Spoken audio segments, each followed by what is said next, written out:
পাখির ঘরের মতো ছোট ছোট খোপ আকৃতির যে জানালাগুলো দেখতে পাচ্ছেন, এগুলো সাধারণ কোনো জানালা নয়। এগুলো প্রাচীনকালের সেই বন্দীদের বন্দিশালার জানালা। এখন যে রাস্তাটি দেখতে পাচ্ছেন, তৎকালীন সময়ে এইখানে এক জাদুকরী সেতুর অবস্থান ছিল। রাজা আর রানী যখন এই পথ ধরে আসতেন, তখন এই সেতুটি আপনা আপনি খুলে যেয়ে রাস্তা তৈরি হতো। তারা যখন পথ ছেড়ে চলে যেতেন, আবারও আপনা আপনি সেই সেতুটি বন্ধ হয়ে যেত। এরকম নানা লোহমর্ষক আর রহস্যময় কাহিনী জড়িয়ে আছে উত্তরা গণভবনে। ইতিহাস ঐতিহ্যে মোড়ানো উত্তরবঙ্গের এক সমৃদ্ধ নগরী রানী ভবানীর স্মৃতি বিজড়িত স্থান কাঁচাগোল্লা শহর নাটোর থেকে শুভেচ্ছা জানাচ্ছি আমি সানাউল হক। নাটোর মূল শহর থেকে মাত্র 4 কিলোমিটার দূরে অবস্থিত দীঘাপতিয়া রাজবাড়ী তথা উত্তরা গণভবন। উত্তরা গণভবনের রাজকীয়তা আর সৌন্দর্যতার আড়ালে রয়েছে এক ভয়ঙ্কর কাহিনী। উত্তরা গণভবনের এই ভয়ঙ্কর কাহিনী এবং সৌন্দর্য ইতিহাস নিয়ে তুলে ধরব আজকের ভিডিওতে।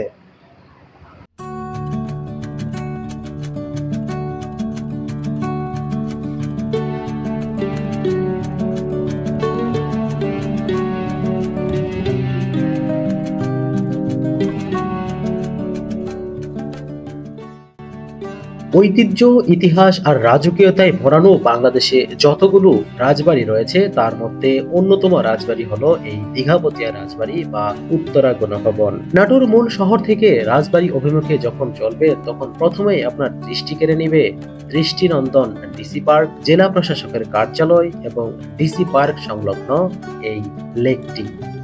এখানকার এই অনন্য সুন্দর মুহূর্ত আর এখানকার মনোরম পরিবেশ আপনার মনটাকে প্রফুল্ল করে দিবে।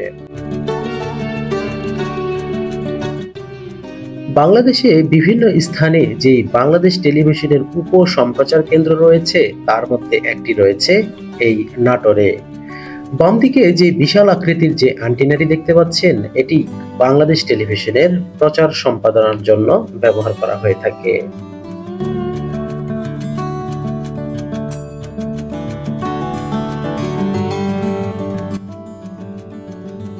রাজকীয়তা, সৌন্দর্যতা আর আধুনিক সুযোগ সুবিধা সম্পন্ন বাংলাদেশে যতগুলো রাজবাড়ি রয়েছে, তার মধ্যে উল্লেখযোগ্য হলো এই উত্তরা গণভবন। এর আধুনিক সুযোগ সুবিধা এবং রাজকীয়তা এতটাই সুন্দর যে এটা আজও ব্যবহার হয় উত্তরবঙ্গের প্রধানমন্ত্রীর বাসভবন হিসাবে। এই জন্যই এটিকে বলা হয়ে থাকে উত্তরা গণভবন।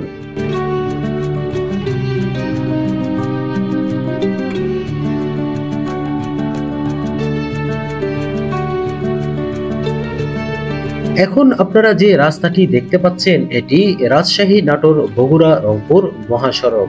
ডান পাশের এই রাস্তাটি নাটোর বগুড়া মহাসড়ক, আর সোজাই চলে যাবে মিনি কক্সবাজার খ্যাত পাটুল এবং উত্তরা গণভবনের দিকে।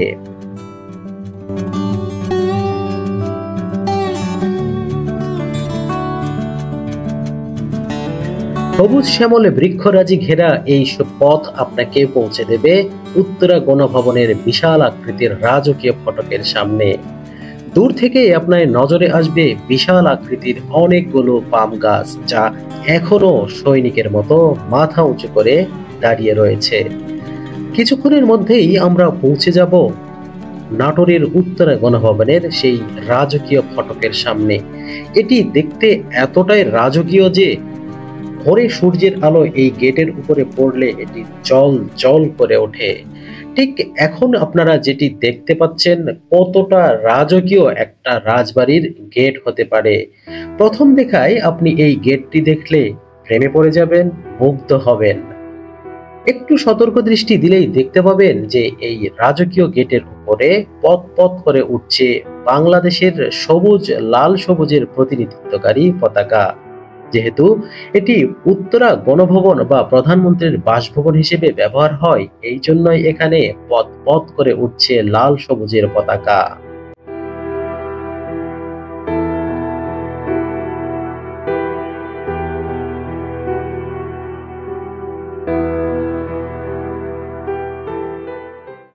সকালের সূর্যকিরণ যখন এই রাজকীয় গেটের উপরে পড়ে, তখন এর জল জলকৃত অংশ দেখতে নানা পেশার মানুষ ভিড় করে সকাল থেকেই।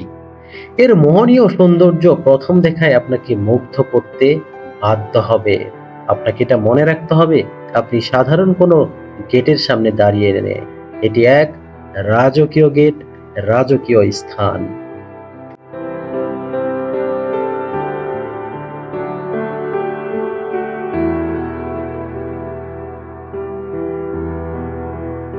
আপনি যখন মূল গেটে প্রবেশ করবেন তখন এর ছড়িয়ে ছিটিয়ে থাকা নানা ধরনের রাজকীয় স্মৃতিচিহ্ন দেখতে পাবেন। তবে মূল গেট থেকে ঢুকতেই উপরের দিকে যদি আপনার নজর যায়, দেখতে পাবেন এখানে এখনো সুন্দরভাবে ঝুলে রয়েছে ঝাড়বাতি লাগানোর সেই রডটি। হয়তো এখনো এখানে ঝাড়বাতি লাগালে সেই রাজকীয় ভাবটি এখনো ফুটে উঠবে।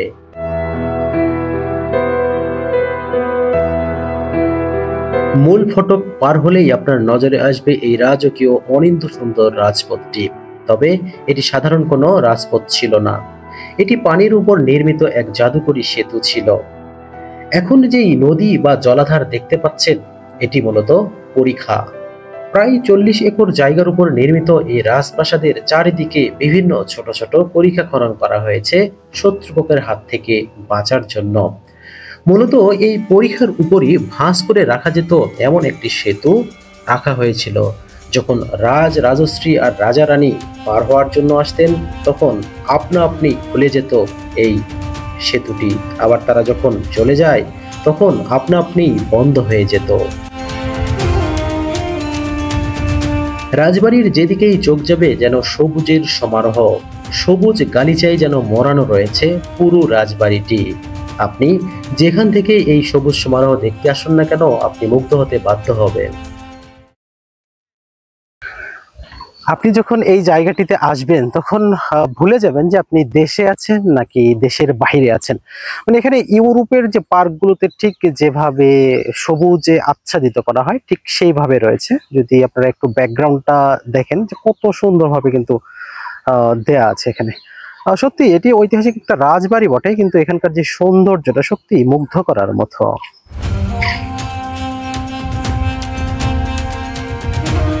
নাটোর রাজবাড়ির চারপাশ জুড়ে বিস্তৃত সবুজ গাছপালার ছায়া যেন রাজকীয় প্রশান্তির প্রতিচ্ছবি। নীরব পুকুর পাড়ে দাঁড়িয়ে চোখে পড়ে রাজবাড়ির প্রতিফলিত মোহনীয় ছবি। রাজবাড়ির প্রতিটি কোণে ছড়িয়ে ছিটিয়ে আছে সবুজ শ্যামলিমার নীরব প্রেম। গাছগাছালি আর ছায়ায় ঠান্ডা হাওয়া মিশে আছে ইতিহাসের নিঃশব্দ নিঃশ্বাস। সবুজ মাঠ পেরিয়ে রাজবাড়ির পথে হাঁটলে মনে হয় যেন এক রাজকীয় স্বপ্নে পা রেখেছি। পাখির কিচিরমিচির আর মৃদু দোল সবকিছু মিলিয়ে এক জাদুকরী মোহনীয় সৌন্দর্য পরিবেশ তৈরি করে। এই রাজবাড়ি শুধু ইট পাথরের তৈরি নয়, এটি প্রকৃতির কোলে গড়ে ওঠা এক সৌন্দর্যের আধার। সূর্য ডোবার ঠিক পূর্ব মুহূর্তে সোনালী রোদের ছোঁয়ায় এই সবুজ মাঠ আর রাজপ্রাসাদ যেন এক কল্পকথার রাজ্যে রূপ নেয়।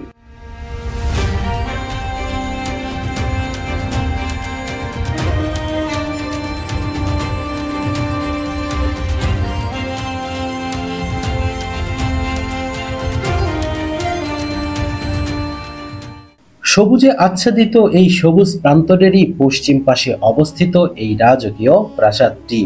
এই রাজকীয় প্রাসাদটি যখন প্রথম আপনার চোখের সামনে ভেসে উঠবে, এর গায়ের লালচে রং আপনাকে মুগ্ধ করবে। অবাক বিস্ময়ে তাকিয়ে থাকতে বাধ্য হবেন আপনি, থমকে যাবেন কিছু সময়ের জন্য, বিস্ময়ে ভরে উঠবে আপনার হৃদয়। কিন্তু বন্ধুরা, এই দৃশ্যের পিছনেও রয়েছে এমন এক ইতিহাস যা না জানলে এই সৌন্দর্যের আসল মূল্যায়ন করা সম্ভব নয়। আজ আমরা যেটিকে উত্তরা গণভবন নামে জানি, এক সময় এটি ছিল রাজকীয় দীঘাপতিয়া রাজবাড়ি। নাটোর সদর উপজেলার দীঘাপতিয়া ইউনিয়নে অবস্থিত এই প্রাসাদ থেকে রানী ভবানীর রাজবাড়ির দূরত্ব মাত্র 4.25 কিলোমিটার। আপনি এখানে এসে রাজপ্রাসাদের চত্বরে যখন দাঁড়াবেন, তখন আপনার মনের মধ্যে কিছু প্রশ্ন উঁকি দিতে পারে। তা হলো, রানী ভবানীর সাথে এই দীঘাপতিয়া রাজবাড়ির কি সম্পর্ক ছিল? এই প্রশ্নের উত্তরে লুকিয়ে আছে ইতিহাসের পাতায় রাজত্বের অন্তরালে, যার কথা আমরা সামনে বিস্তারিতভাবে তুলে ধরব। তার আগে চলুন একবার চোখ বুলিয়ে নেই এই প্রাসাদ চত্বরের ইতিহাস কি কি চমক অপেক্ষা করছে আমাদের জন্য।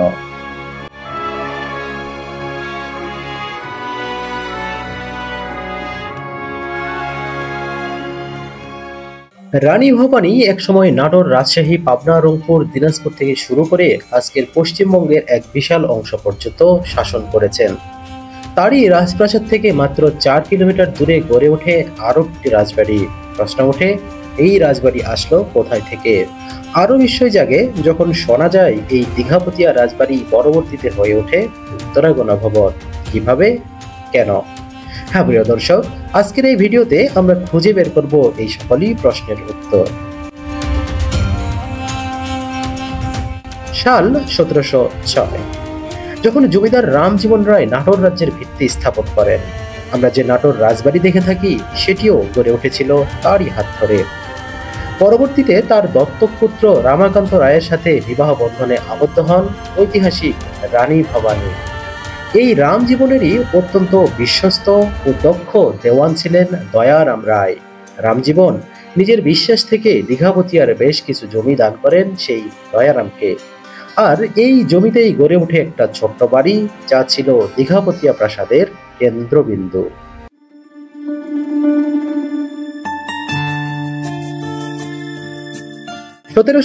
সালে রামজীবনের মৃত্যু হলে নাটোরের রাজা হন তার দত্তক পুত্র রামাকান্ত রায়। কিন্তু রাজকাজের গুরু দায়িত্ব তখন কার্যত সামলাচ্ছিলেন দয়ারাম রায় নিজেই। রামজীবন মৃত্যুর আগে দয়ারামকে রাজ্য পরিচালনার অভিভাবক নিযুক্ত করেছিলেন। দয়ারাম রায় ছিলেন অসাধারণ বুদ্ধিদীপ্ত, দক্ষ এবং দূরদর্শী জ্ঞান সম্পন্ন। তারই হাত ধরে নাটোর রাজবংশ ছড়িয়ে পড়ে ব্যাপকভাবে। 1748 সালে রানী ভবানীর স্বামী রামাকান্তের মৃত্যু হলে নবাব আলীবর্দী খাঁ সরাসরি রাজকার্যের ভার তুলে দেন রানী ভবানীকে। রানী ভবানী দয়ারামের প্রতি কৃতজ্ঞতা ও শ্রদ্ধা জানিয়ে তাকে দান করেন দীঘাপতিয়া পরগনার সম্পূর্ণ দায়িত্ব। তখন থেকেই দীঘাপতিয়া পরিণত হয় আলাদা এক রাজবংশে, আর দয়ারাম রায় পরিচিতি পান রাজা দয়ারাম নামে। তিনি যে বাড়িটি 1734 সালে তৈরি করেছিলেন সেটি পরিচিতি পায় দীঘাপতিয়ার আদি রাজবাড়ি হিসেবে, যদিও সেই বাড়িটি আর অবশিষ্ট নেই। তবে রাজকীয় যে স্থাপনাগুলো আপনি এখানে দেখতে পাবেন তারই ভিত্তি স্থাপন করেন রাজা দয়ারামের নাতি, দত্তক পুত্র রাজা প্রসন্ননাথ। ঐতিহাসিকদের কেউ কেউ বলে থাকেন রানী ভবানী অত্যন্ত দূরদর্শী এবং কৌশলী ছিলেন বলেই রাজ্য পরিচালনার যেন দয়ারামের না পড়ে, সেই কৌশলেই দীঘাপতিয়া পরগনা দান করেন দয়ারামকে, যার মাধ্যমে তিনি নিজের বিশাল জমিদারি আর নিখুঁত ভাবে পরিচালনার পথ সুগম করেছিলেন।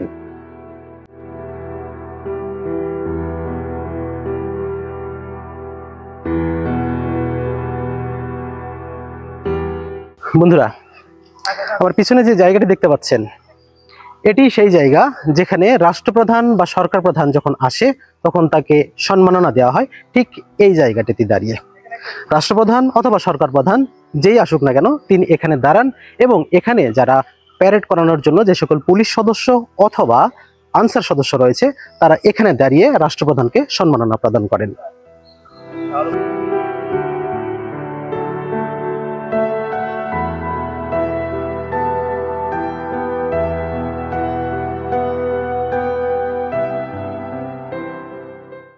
বন্ধুরা, এই যে প্রাসাদের পাশে ঠিক এই অংশটাই এদিকে হঠাৎই চোখে পড়লো অসাধারণ একটা জায়গা। একটু ভালো করে তাকিয়ে দেখুন যে রঙিন কাঁচ দিয়ে মরানো একটা অলৌকিক সৌন্দর্য মণ্ডিত কোনো ঘর মনে হচ্ছে। অনেকটা দেখতে আমরা সেই বাংলা সিনেমার শীষ মহলের মতো আমরা মনে করি। তবে এটা রঙিন কাঁচের ঘরটা ঠিক শীষ মহলের মতো মনে হচ্ছে, কিন্তু এইখানে কাঁচের ঘরের ভিতরে ঢোকার কিন্তু কোনো অবস্থাতে আমাদের অনুমতি নেই। সাধারণ মানের মানুষ বা সাধারণ দর্শকরা এখানে কোনোভাবে পৌঁছাতে পারবে না, কারণ এটি রাষ্ট্রপ্রধান বা সরকার প্রধানের জন্য সংরক্ষিত এলাকা। বাইরে থেকে দাঁড়িয়ে এই স্থাপত্যের দিকে তাকালে মনে হয় এটি শুধু একটি ভবন না, এ যেন এক ইতিহাসে আর গৌরবে অপূর্ব শিল্পকর্ম। পুরো প্রাসাদ জুড়ে আপনি চোখ ফেরাতে পারবেন না এমন রাজকীয়তার ছাপ করে রয়েছে। এই দেয়াল, এই খোদাই, এই নকশাগুলো এমন নিখুঁতভাবে তৈরি করা হয়েছে যে আজও হাজারো পর্যটক এলে চোখ জুড়ে বিস্ময় ছড়িয়ে পড়ে।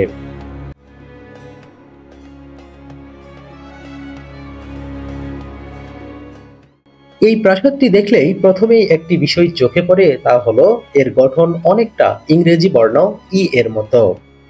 ইতিহাস অনুযায়ী জানা যায় 1897 সালে এই প্রাসাদের নির্মাণ কাজ শুরু হলেও তা শেষ হতে সময় লেগে যায় 1908 সাল পর্যন্ত।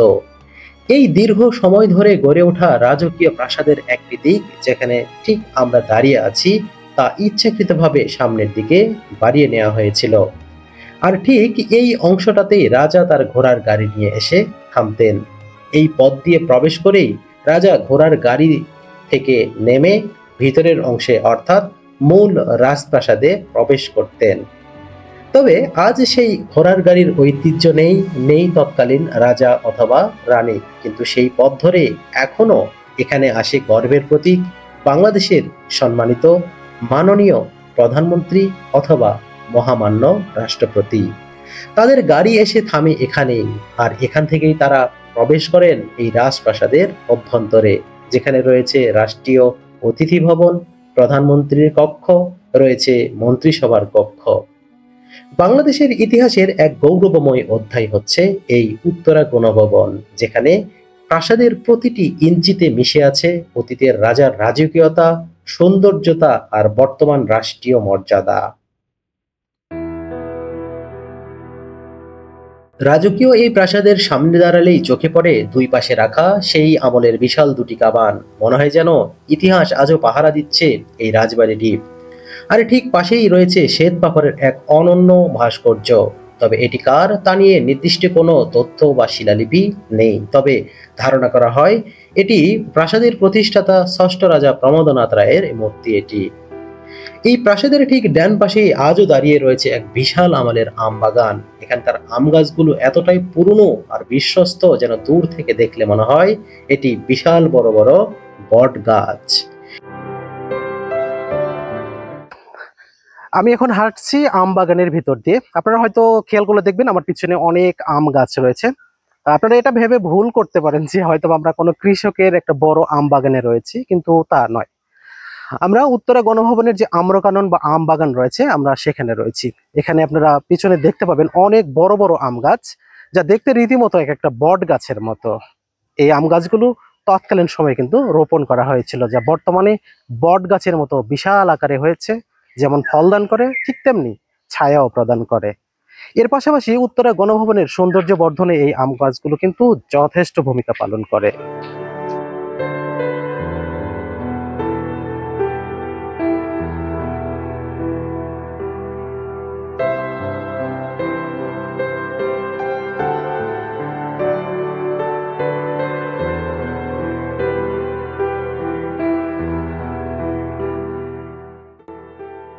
ঠিক এখন যে পথটি আপনারা দেখতে পাচ্ছেন তা গণভবন থেকে বের হওয়ার আলাদা একটি পথ। এই পথটির অবস্থান বিশাল বটবৃক্ষের মতো দেখতে আমবাগানগুলোর ঠিক পাশেই। তবে এখানে একটা কথা বলে রাখা ভালো, প্রাসাদের বিপরীত দিকেও ঠিক এমনই একটি ফটক রয়েছে, যা অনেকেই বুঝে উঠতে পারেন না।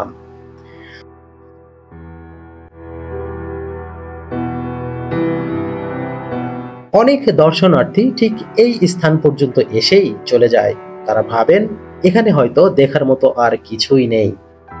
যদি চোখে থাকে গভীর দৃষ্টিভঙ্গি আর মনের কোণে জেগে থাকে ইতিহাস জানার প্রবল আগ্রহ, তাহলেই আপনি দেখতে পাবেন যে এখানে রয়েছে চমকপ্রদ কিছু ইতিহাসের চিহ্ন।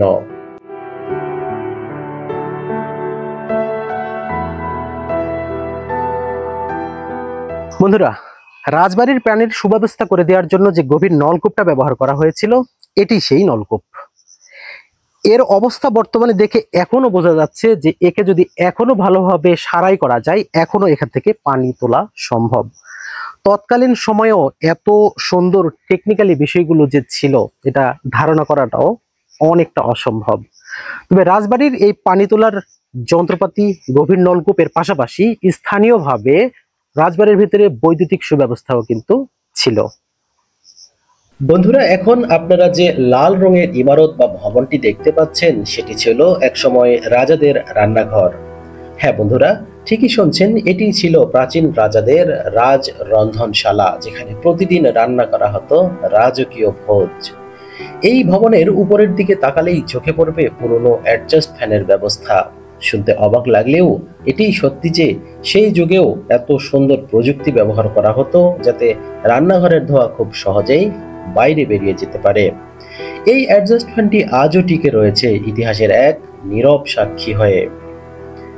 প্রাসাদের স্থাপত্যে রয়েছে এক দারুণ বুদ্ধিমত্তার ছাপ। দরজা জানালার আশেপাশে বিশেষ এক কংক্রিটের ছাউনি বা শেড দেওয়া হয়েছে, যাকে স্থানীয় ভাষায় বলা হয় সানসেট। ঠিক এই সানসেটের কারণেই বাইরে থেকে আসা বৃষ্টির ঝাপটা বা বাতাসের ভিজে ভাব ঘরের ভিতরে প্রবেশ করতে পারে না। এমনকি যখন হালকা বৃষ্টি হয় তখনও এই কাঠামো রোদের প্রতিফলন ঘটিয়ে ঘরের পরিবেশকে শুষ্ক রাখে।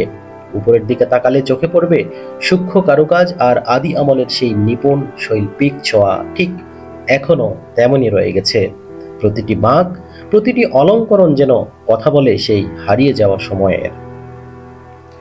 একটুখানি পাশ কাটিয়ে সামনে এগিয়ে গেলে দেখতে পাবেন সেই বিখ্যাত শান বাঁধানো ঘাটটি। এটি সেই শান বাঁধানো ঘাট যেখানে রাজা এবং রানী একান্তে সময় কাটাতেন। তবে বর্তমানে এখানে যাওয়ার কোনো অনুমতি নেই। এটা সরাসরি প্রবেশের জন্য জেলা প্রশাসনের অনুমতি প্রয়োজন। ইতিহাস আমাদের সামনে হাতছানি দিয়ে ডাকছে, কিন্তু তা ছুঁয়ে দেখার সুযোগ আজ সীমিত।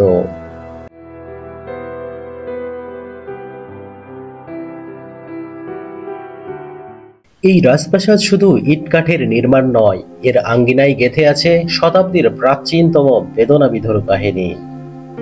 সময়টা তখন 1897। 10 জুন ডোমপাড়া মাঠে আয়োজিত হয় বঙ্গীয় প্রাদেশিক কংগ্রেসের 3 দিন ব্যাপী বিশাল অধিবেশন। ষষ্ঠ রাজা প্রমোদনাথ রায়ের পৃষ্ঠপোষকতায় এই সভায় উপস্থিত ছিলেন খোদ কবিগুরু রবীন্দ্রনাথ ঠাকুর সহ দেশ বরেণ্য আরো বহু ব্যক্তিত্ব। কিন্তু ইতিহাস বড়ই নিষ্ঠুর। 12 জুন অর্থাৎ অধিবেশনের শেষ দিনে হঠাৎ করেই আঘাত হানে এক প্রলয়ঙ্কারী ভূমিকম্প। প্রায় 20 মিনিট ধরে কাঁপে এই জনপদ।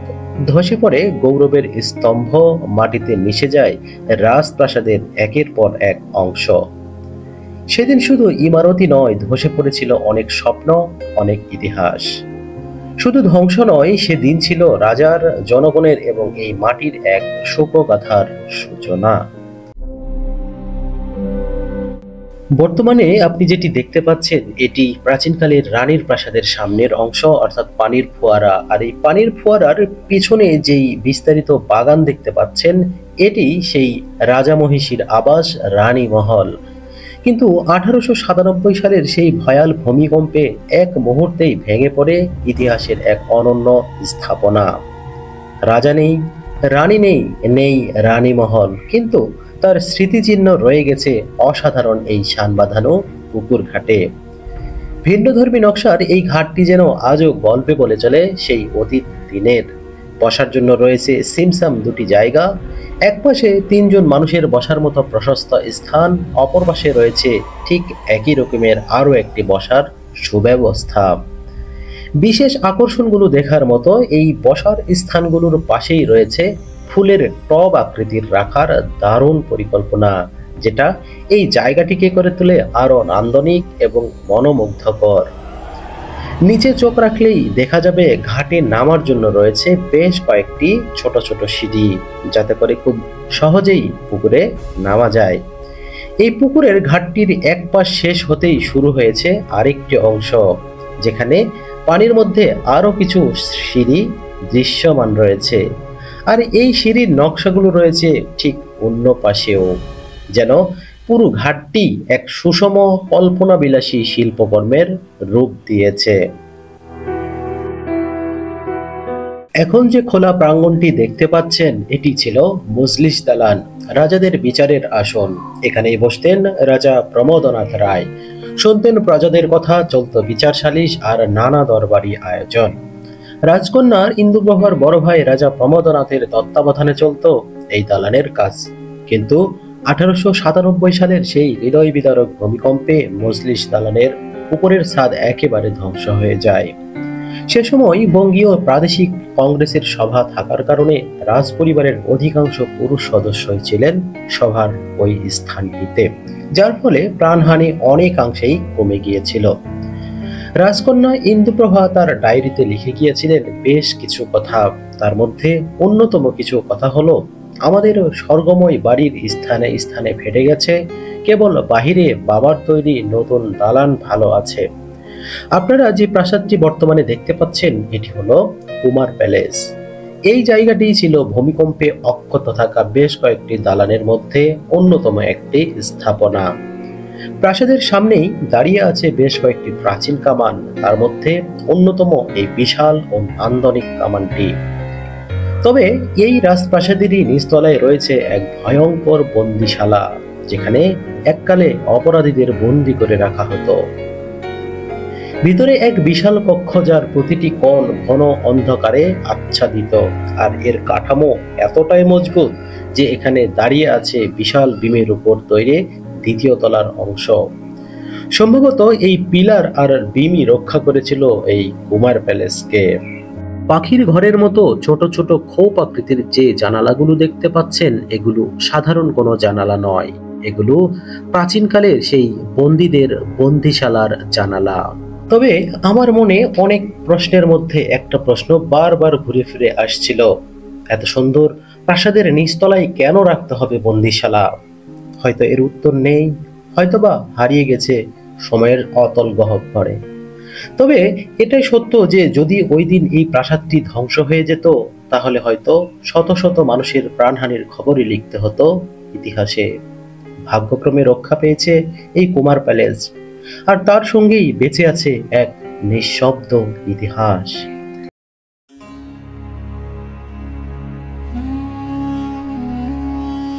ধ্বংসপ্রাপ্ত রানীমহলের ঠিক পূর্ব পাশেই চোখে পড়বে এই টিন আবৃত আটচালা ঘরটি, যার কাঠামো আজও বিস্ময়করভাবে টিকে আছে।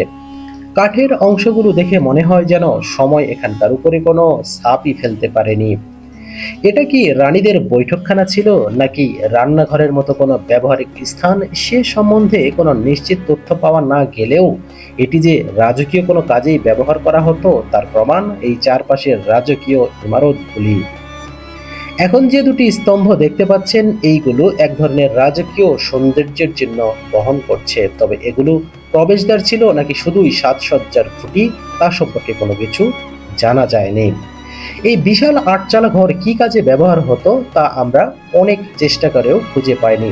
তবে বেঙ্গল ডিসকভারির জোবায়ের আল মাহমুদ ভাইয়ের দেওয়া তথ্য অনুযায়ী আমরা জানতে পেরেছি, অসমর্থিত তথ্য অনুযায়ী এই ঘরটি নাকি রানীদের আচার শুকানোর জায়গা ছিল। হ্যাঁ বন্ধুরা, ঠিকই শুনেছেন, বিশেষভাবে তৈরি এই টিনের ঘরের নিচেই রানীরা নাকি আচার শুকাতে দিতেন।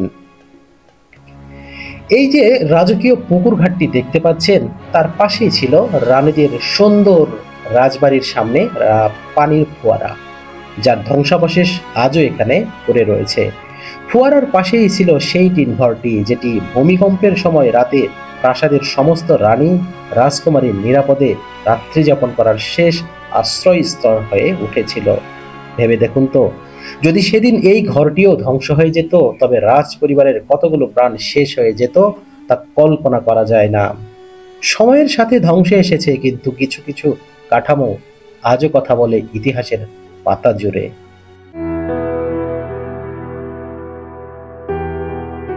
রাজপরিবারের বিভিন্ন সদস্যদের মনোরঞ্জন করার জন্য রাজবাড়ির ঠিক দক্ষিণ পাশে একটা ছোট্ট চিড়িয়াখানা তৈরি করা ছিল। ঠিক এই আবহ ধরে রাখার জন্য এখনো ছোট্ট চিড়িয়াখানা রয়েছে, যেখানে ময়ূর, ঘুঘু, বানর এবং হরিণ সহ নানা প্রজাতির বেশ কিছু রয়েছে, যা বর্তমানে এটি দর্শকদের মনোরঞ্জনের জন্য ব্যবহার করা হচ্ছে। বানরটা দেখতে খুব ভালো লেগেছে।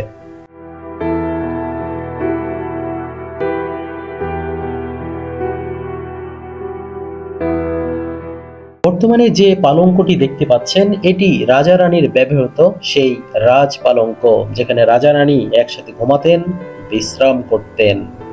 কত সুন্দরী না ছিল না তখনকার পালঙ্ক। উত্তরা গণভবন উত্তরবঙ্গের প্রধানমন্ত্রীর কার্যালয় হওয়ার পর এখানে বেশ কয়েকটি মন্ত্রিসভার বৈঠক অনুষ্ঠিত হয়েছিল, গৃহীত হয়েছিল বেশ কিছু সিদ্ধান্ত। এখন যে টেবিলটি দেখতে পাচ্ছেন এটি সেই মন্ত্রিসভার বৈঠক টেবিল। এই টেবিলগুলো কি ঘূর্ণাক্ষরেও জানতে পেরেছিল যে রাজার আমল পেরিয়ে বর্তমান প্রধানমন্ত্রী ও বিভিন্ন মন্ত্রীগণ এই চেয়ারে বসে মন্ত্রিসভার সিদ্ধান্ত নিবে, বৈঠক করবে?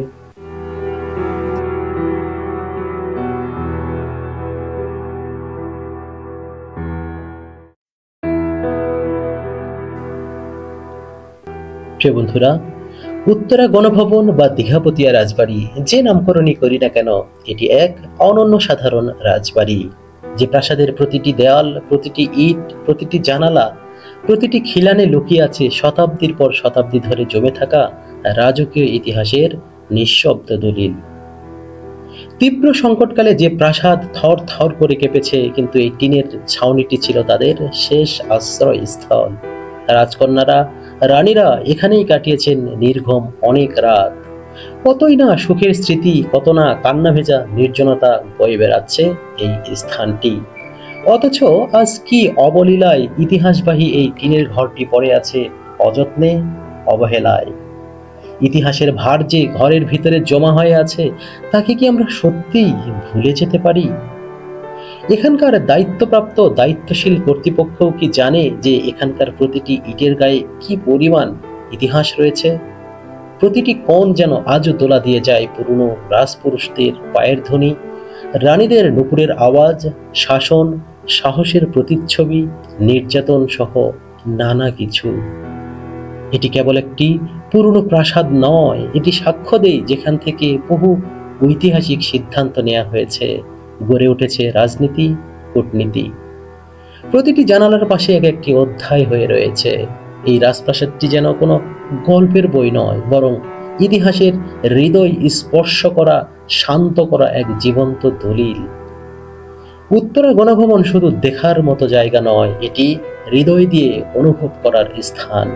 এটি আমাদের অতীতের আয়না, ভবিষ্যতের পথ নির্দেশক।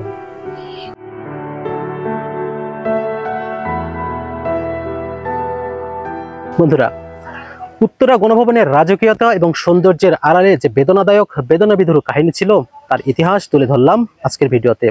আশা করছি আমাদের ভিডিওটি আপনাদের ভালো লেগেছে। ভিডিওটি ভালো লাগলে আমাদের ইউটিউব চ্যানেলটি সাবস্ক্রাইব করুন, ফলো করুন আমাদের ফেসবুক পেজটি। আল্লাহ হাফেজ।